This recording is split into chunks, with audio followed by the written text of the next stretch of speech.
आज हम पढ़ेंगे 10वीं की 10th क्लास पृष्ठीय क्षेत्रफल का आयतन। पृष्ठीय क्षेत्रफल आयतन में संपूर्ण सूत्र हैं जो मैं आपको एक एक करके समझाने की कोशिश करूँगा।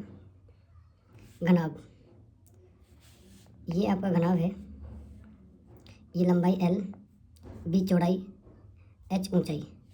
घनाभ का पृष्ठीय क्षेत्रफल होता है 2 into L into B plus B into H plus H into L, यानी लंबाई इंटू चौड़ाई प्लस चौड़ाई इंटू ऊंचाई प्लस ऊंचाई इंटू लंबाई।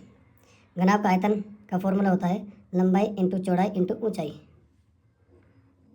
घनाभ का पार्श्व पृष्ठीय क्षेत्रफल होता है 2 इंटू एल लंबाई इंटू ऊंचाई प्लस चौड़ाई इंटू ऊंचाई। इसी प्रकार घन और घनाभ और घन में अंतर इतना है, तो जो घन के होते हैं, घन के जो पृष्ठ होते हैं, लंबाई चौड़ाई ऊंचाई तीनों बराबर होते हैं। घन का पृष्ठीय क्षेत्रफल होता है 6 इंटू ए स्क्वायर, ए माने भुजा। घन का आयतन का फॉर्मूला होता है एक की क्यू 1/3। घन का पार्श्व पृष्ठीय क्षेत्रफल होता है 4a स्क्वायर। बेलन का वृत्त पृष्ठीय क्षेत्रफल होता है 2πr/h।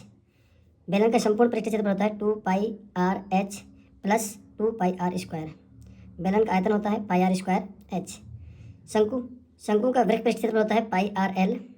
संपूर्ण पृष्ठीय क्षेत्रफल होता है πrl प्लस πr²। शंकु की जो त्रिक ऊंचाई होती है, ये त्रिक ऊंचाई जो नापी जाती है L² बराबर h² प्लस r²।